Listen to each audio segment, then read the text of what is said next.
Good morning, my lovely students. Myself Ruchi Tyagi. I am your English teacher. Students, today we will study in English grammar.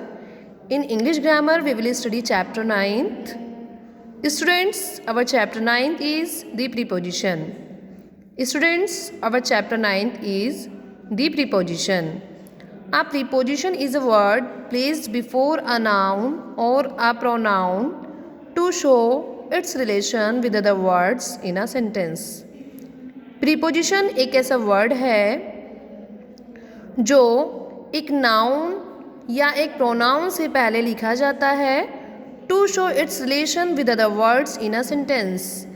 एक sentence में दूसरे word के साथ अपना relation show करने के लिए। स्टूडेंट्स, प्रीपोजिशन एक ऐसा वर्ड है जो एक नाउन या एक प्रोनाउन से पहले लिखा जाता है एक सेंटेंस में दूसरे वर्ड्स के साथ अपना रिलेशन शो करने के लिए। Okay students, for example, I talked about you, she talked to me. I talked about you, मैंने आपके बारे में बात की। शी टॉक्ड टू मी, उसने मुझसे बात की। In first sentence, about is a preposition, and in second one sentence, to is a preposition. Okay, students. Now the use of prepositions.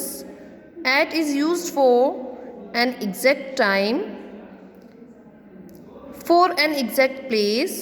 For example, my servant is at home now. मेरा servant अब घर पर है।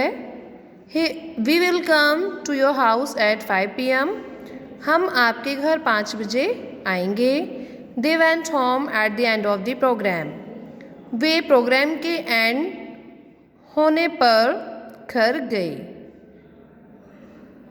In is used for a time period, for a point within the area. For example, my cousin got married in the month of October. मेरे cousin की शादी अक्टूबर के मंथ में हुई। They are going in the morning, वे morning में जा रहे हैं। She is in her house now, वह अब अपने घर में है। On is use for a position, for a name day, for a date. For example, she sat on bed, वह बेड पर बैठी। He will go to Mumbai on Monday, वह मंडे में मुंबई जाएगा। He will go on 17th June, वह 17 जून को जाएगा। Into or to are used for a particular place or area.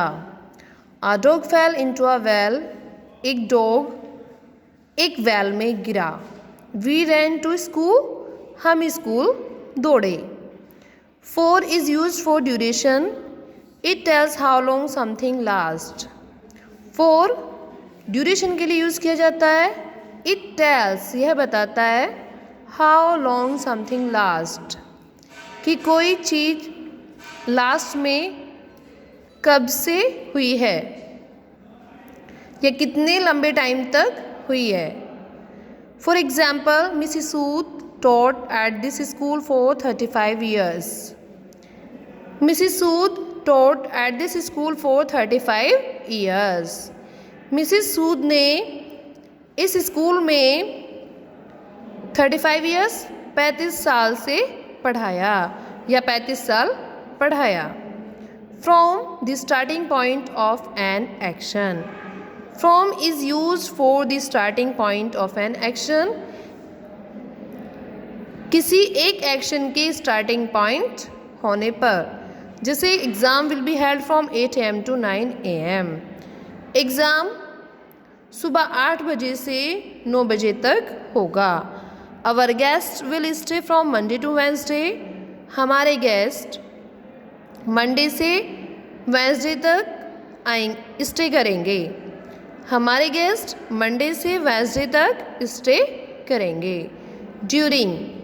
During is used for the whole time period for which an action continued. During पूरे time period के लिए use किया जाता है जिसमें एक एक्शन कंटिन्यू रहता है। ड्यूरिंग होल टाइम पीरियड के लिए यूज़ किया जाता है जिसमें एक एक्शन कंटिन्यू रहता है।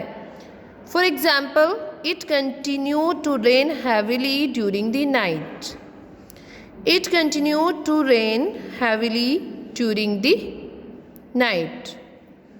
रात भर बारिश तेजी से रही। While talking about an event, activity, experience and not about a period of time, एक इवेंट, एक्टिविटी और एक्सपीरियंस के बारे में बात करते हुए and not about a period of time, और टाइम के एक पीरियड के बारे में नहीं करते हुए यूज़ किया जाता है। ड्यूरिंग यूज़ किया जाता है एक इवेंट, एक्टिविटी और एक्सपीरियंस में बात करते हुए, और टाइम के एक पीरियड के बारे में नहीं यूज़ किया जाता है। For example, we could not talk to you during the prayer. हम आपसे प्रेयर के दौरान नहीं बोल सकते थे। हम आपसे प्रेयर के दौरान नहीं बात कर सकते थे। Within is used for before the end of week, days, months. Within का यूज़ वीक के एंड से पहले किया जाता है, डेज से और मंथ से। For example, I shall finish my painting within a week. For example, I shall finish my painting within a week. मैं अपनी पेंटिंग एक वीक के अंदर फिनिश कर दूंगा। तो students, within use for before the end of week, days and months. until is used for up to a moment or time. For example, please wait here until I come back. Please wait here until I come back. यहाँ पर wait करिए जब तक मैं वापस ना आऊँ. Between is used for two persons or things. Between to persons और थिंग्स के लिए यूज़ किया जाता है. जैसे she is standing between her parents. वह अपने पेरेंट्स के बीच में खड़ी है. वह अपने पेरेंट्स के बीच में खड़ी है.